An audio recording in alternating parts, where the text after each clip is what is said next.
everyone. As that graphic said, this is Across America Good News Edition. And as this graphic says, my name is Chip Brewster. I'm a national digital host with Nexstar Media, and hosting this show is one of the many things I get to do, but it's by far my favorite. We take local, feature, unique stories from across our 100-plus newsrooms and bring 6 to 9 of them to you right here once a week and just give you a little smile. That's my goal. Normally, I would talk a little bit longer, show you a couple of tease videos, but we honestly don't have time because there's so many stories I want to get to this week. So we're going to jump right in. The first one coming to us from our station, WHO in Des Moines, Iowa. They went to one of the small towns in their market and met a young man who stepped up in seemingly a small way, but it made a big difference to the man that he helped. Small town Iowa is known for community support and volunteerism. Diagonal, Iowa is no different, even for someone who's still in the 5th grade. Well, I figured it would be nice to help. That's Kelton Bollinger, a 5th grader who got the idea to help Diagonal's lone janitor every day after school from November to the end of the school year when the other janitor quit, only missing 3 days. He would take care of all the elementary stuff. He'd clean the vacuum, mop the floor, and pick up trash. So he's pretty good help. Stevens is also the afternoon bus driver, so having this done by the time he got back was a huge help. Kelton's teachers say him stepping in wasn't a surprise. You can find somebody say, could you open the door for me? Could you help carry these bags for me? There's always kids willing to do that. But for someone to do that for a length of time like he did, that's special. Something that's special and doesn't go unnoticed. After all, he put in over 60 hours of work expecting nothing in return. He says it's just the Diagonal way. I just see other people helping out and around the community at like Labor Day and all, so I figured I could just keep doing it. It means a lot. I mean, your kids are, listening and wanting to jump in and fill shoes just like everybody else has been. Smaller schools like Diagonal often have to find ways to fill the gaps, especially when they happen mid-year. It's really tough, especially during the school year, to find new employees, and we do the best we can, and sometimes it's tough finding them, and so sometimes we'll use volunteers. But like Kelton's teacher, it didn't surprise the superintendent that he or any other kid would step up. He's just such a great kid and is a good example of what our kids are all about here at Diagonal. I figured it would be nice because it was my last year and I'm gonna go up to the older building. It was never about the recognition for Kelton, but helping out and leaving a place better than he found it. Everyone in this school and town comes together to fill the gaps. Even a 5th grader staying 45 minutes after school every day, volunteering his time to show what this community is all about. Here in Diagonal, SKYLER Stamps, WHO 13 News. What a cool story. I mean, mad props to that young man. Somebody's doing something right in your life and you're going to benefit for it in the long run for sure. But it's a great example of a story that you'd never hear unless you were living in Des Moines watching WHO or watching this show wherever you're at. So very cool part of Across America Good News Edition. We're going to keep it going. This is how a lot of these stories are, and we're staying kind of in the vein of janitorial services. This next one about a janitor who is going to retire, well-deserved, but the story is why he didn't retire 2 years ago when he won a major national competition. Check this out. For over 2 decades, the only people who knew Richard Goodall as the singing janitor were Vigo County students and staff. Hi, Richard! Hi, Richard! What's up, Richard? Now, at 58 years old, he's looking to make music his full-time job. Today is my last day with kids in the building. I'll still be here till the end of next month. The end of this school year just seemed to make more sense than not. Despite winning America's Got Talent in 2024, along with a $1 million cash prize, Goodall said there was never a doubt that he would return to his job at West Vigo schools. It's hard. I mean, you spend your 25 years of your life doing something, and then all of a sudden you're not there. It's not there anymore, and you don't have a routine. You go from having a paycheck every 2 weeks to, having to create money. Goodall will finish his career as a janitor in June and already has plans to perform around the world. That's at the Hong Kong Cultural Center, and I'm doing about 10, 12 songs, and yeah, it's a concert. Sugar Street, my local band, and then I've got Monticello, Indiana, the end of next month at Lake Schaefer with Indiana Beach, and I'm also doing 250th with Channel 2 down at the river next month. Goodall says he's excited to showcase his talents, but he'll miss connecting with a new group of students each year. And there are some kids that come up and hug you every single day, and you know you're that constant thing in their life, and yeah, it's gonna be tough to leave that and go into the unknown. Reporting in Vigo County, I'm Cole Nobbe for your local news leader. Just like, wow, I don't know, maybe it's me. We went from a young man of character to a not as young man of character. He wins a national talent competition, $1 million, and then continues his job as a janitor for another 2 years before going off and pursuing that dream. I love this job, but if I won $1 million tomorrow, this would be the last show you'd see me on. I'm just going to tell you right now. So my hat off to you, sir, for continuing that work. And then also best of luck in that second career as you travel the world doing something that you love. Very cool story. That one, by the way, came to us from our station, WTWO in Terre Haute, Indiana. We've got another story for you, though. This is really good transitions on this show this week about a man that won a national television competition who is now going to be pursuing that dream. How about that? 2 of these stories in a row. This one coming to us from our station WGHP in Greensboro, North Carolina. I am completely livestock. Everything I am is farm to table.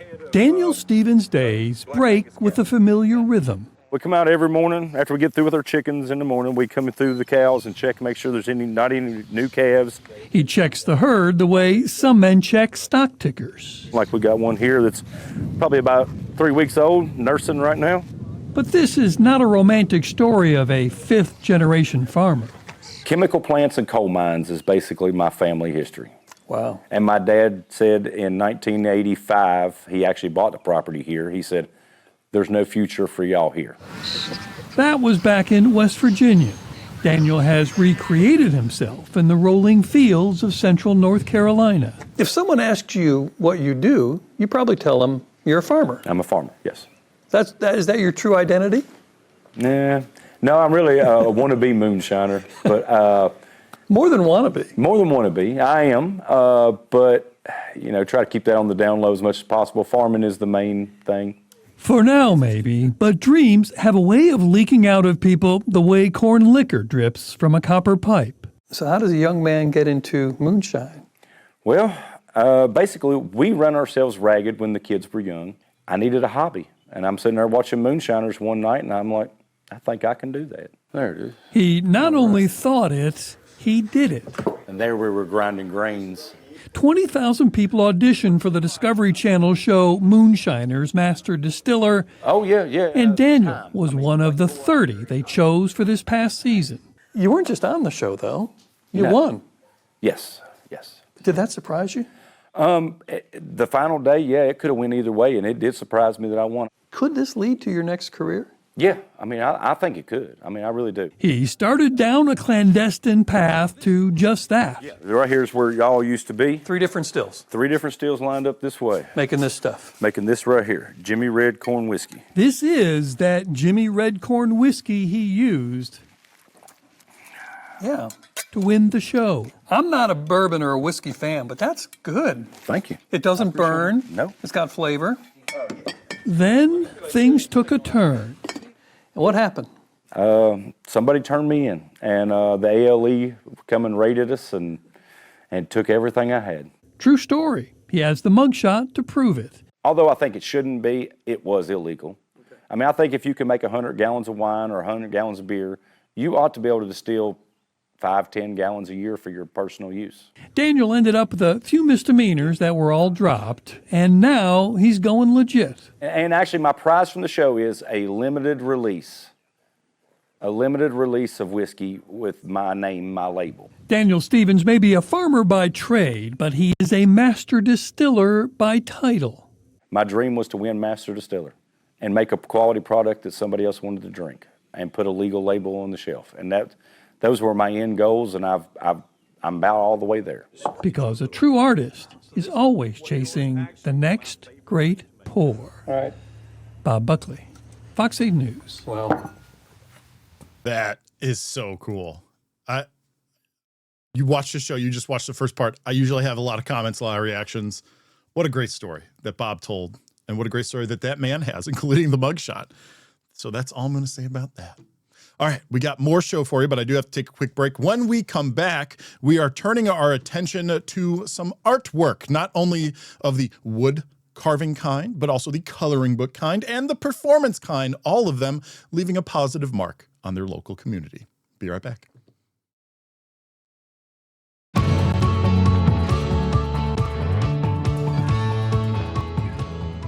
Welcome back.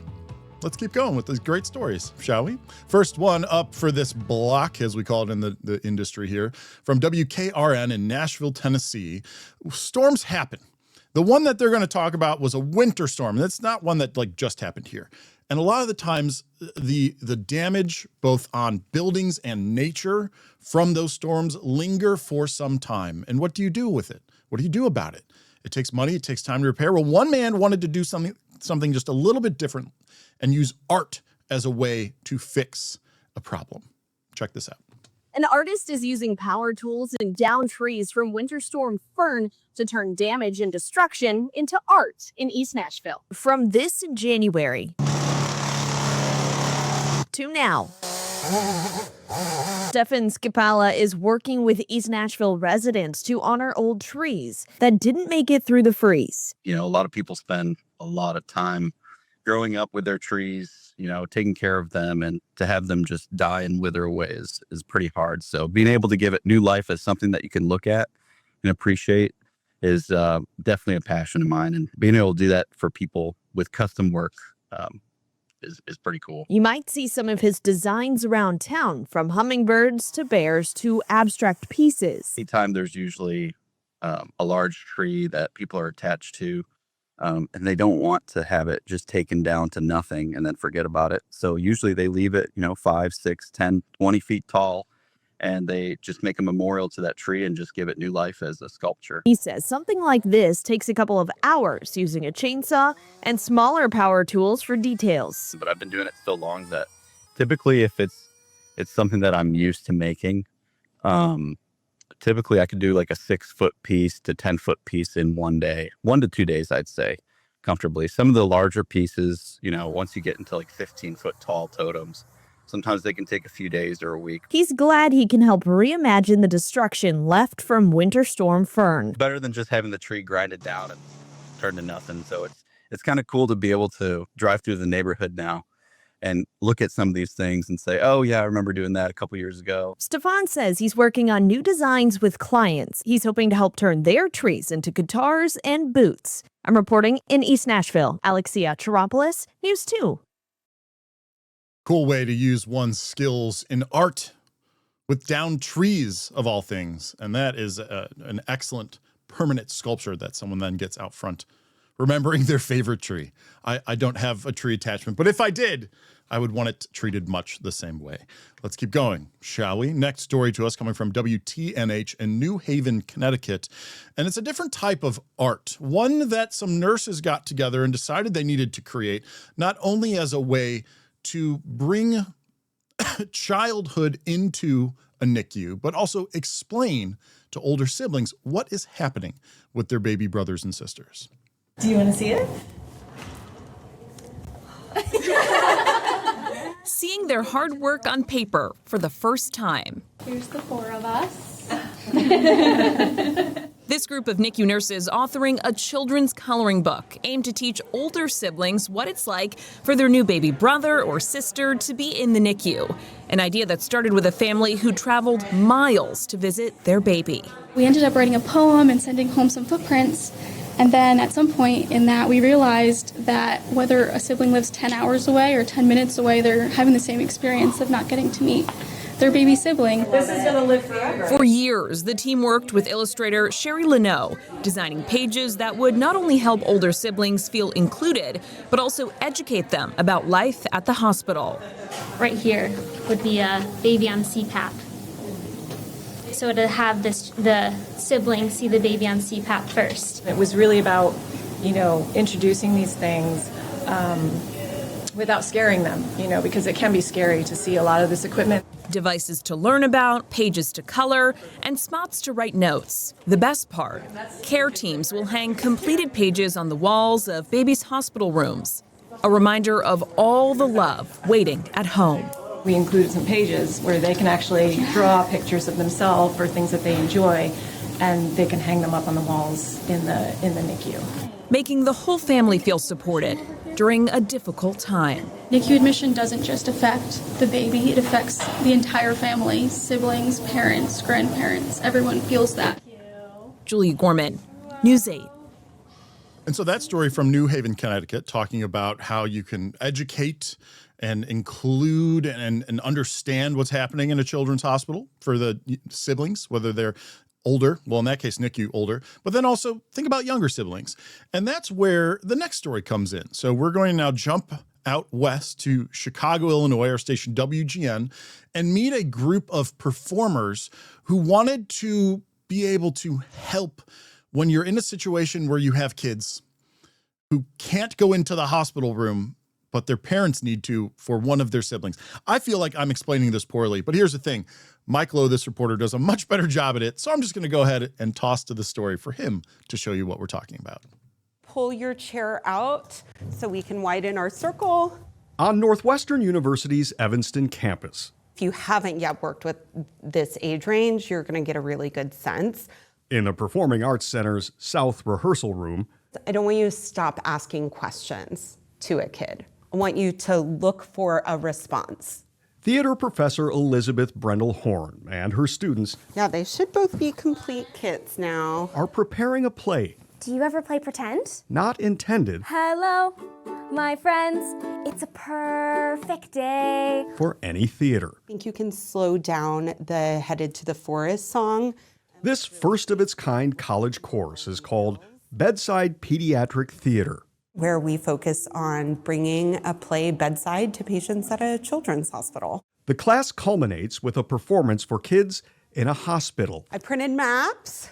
My hope for the patients and their families is that this will be a little spark of joy that lifts their spirits during perhaps a challenging time in their lives. 9-month-old William Stewart's tiny toes wiggle in his hospital crib on the 15th floor of the neonatal intensive care unit at Lurie Children's Hospital. The infant is being treated for chronic neonatal lung disease. I'm in. Are you? For sure. Me too. While mother Zoe is with baby William, Our brother was in the NICU. her daughters Ronnie And we can see all of the stops that we're going to make on our trail today. and Vivian Okay, campers, let's go. are spending a lot of time at the hospital. We can't go up to the room. We have to sit and be patient for our mom and dad. Well, Squirrel says that Ducky is clearly very lost. Enter the Northwestern Theater students. Especially for kids, like, the hospital is not a fun setting for anyone to have to go to. Splish, splash. Junior Reagan Alleman and freshman Sophine Lee are here to temporarily transport them outside of the hospital Oh, wow. That is a lot of swimming. and into a world of make-believe Let's with dig. props, Come see what treasures we find. puppets, Dig deep. maps, Dig in. and music. Righto, let's begin. Our job is to make that world for them. And so they're living in a world that's entirely created out of their imaginations. Brendel-Horn co-wrote the interactive play Let's Go Camping, in which the student performers guide the children through a camping trip Okay, campers, let's go. in the woods. And as we go along the trail, we meet different woodland creatures who need our help. We experience some of the highs and lows that come with adventure. We get rained on, we get hungry, we get tired. Well, we better hurry back to our campsite because we do not want to get wet. But at the end of it, we get to, build a campfire together. That's a really nice fire. Look at everything that we've experienced, look at the stars in the sky, and to be grateful for our journey through the woods together. Boing, boing, boing, boing. The hospital's closed-circuit TV is sending the performance from the playroom to other patients' rooms. We ate marshmallows, we had a picnic. For Ronnie and Vivian, And we saw a rainbow. it was a temporary respite from the reality of their baby brother's struggle. I think they were fun. And that's exactly what it was meant to be. Fun for the kids and fulfilling for the performers. And just seeing those little girls sitting in front of me, it was so emotional because you could just see on their faces they were able to relax, and with all of that stress around them and they're worried about their family and their brother, there are highs and there are lows to every single day. They were able to have a moment where they can play, where they can process some of their feelings through theater as well. Goodbye, good friends. Goodbye. In Streeterville, Mike Lowe, WGN News. See what I was saying? I don't even know why I bothered trying to explain that one. Just should have turned it over to Mike immediately. I won't make that mistake again. We're going to take another quick break. I've got 2 more stories for you, though, on the other side. Another one about art, this one, though, of a much more public variety. And then an animal story. I had to get it in there. Be right back, y'all.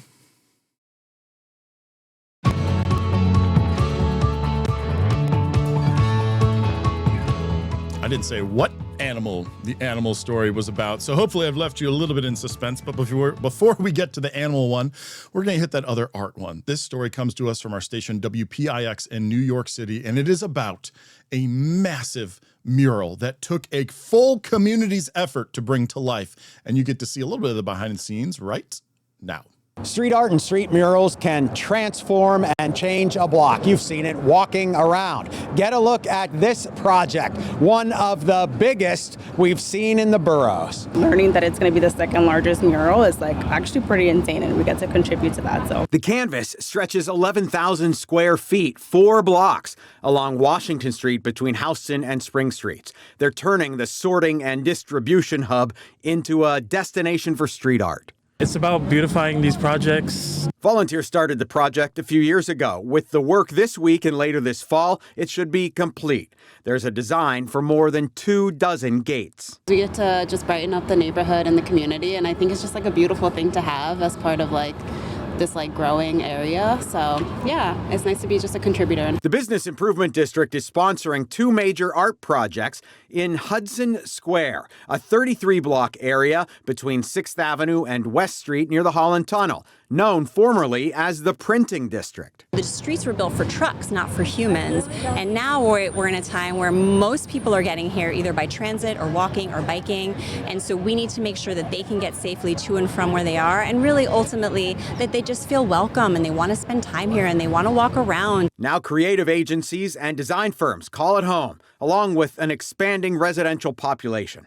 The city's newest pedestrian plaza opened on Little 6th Avenue, which is also a new work of art. It really broadens and brightens up this part of 6th Avenue that doesn't have a lot of space like this. The art and the street furniture in a space help transform it. It's often a public-private partnership that leads to the success. In Hudson Square, Greg Mocker, PIX 11 News. Thanks, Greg. Super cool stuff. Street art and one more story for you. This one coming to us from WBRE in Wilkes-Barre, Pennsylvania. And I said it was about an animal. I didn't say what kind. And in reality, it's really, in a way, about 2 animals. Let's just see. Go to the story. We'll see what I mean. Yeah. Are you having fun? I'm having a ball. So am I. Folks Butterfly Farm in Mifflin Township is home to thousands of butterflies, which are now becoming more active as the temperature warms. The farm helps raise and maintains butterflies from their earliest stages, starting as eggs. David Folk founded the business in his basement in 2009 while working with his daughter on an FFA project. He says that once they got started, it became easy. You got 2 butterflies, you got them to get together, they laid eggs, you ended up with caterpillars, chrysalis, and butterflies. nature. Now, on nearly 8 acres of land, Folk helps raise thousands of the tiny creatures. One of the biggest challenges is getting them to the butterfly stage and keeping up with how much they eat as caterpillars, consuming up to 3 feet of plants in less than 2 weeks. That's for one caterpillar.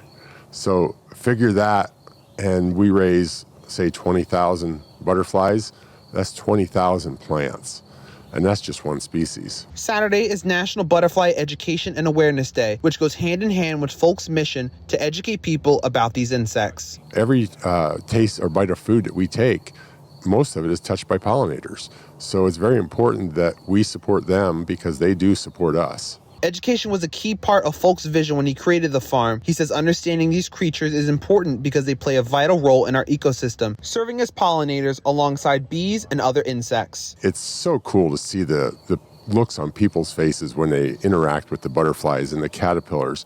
When you put a caterpillar in a kid's hand and they feel them crawl across their hand, it is so much fun. In Mifflin Township, Zach Paraway, 2822 News. Hopefully you caught what I was talking about there, where it was about one animal, but really about two. I actually don't know the scientific part of this, but caterpillars and butterflies, one becomes the other, but at the same time, two totally separate things. Either way, very cool story, and he's totally right about pollinators. Support your pollinators out there. Well, that's going to do it for this week's Good News Edition. I'm Chip Brewster. Until the next show that you see me on, take care, everybody. I'll see you there.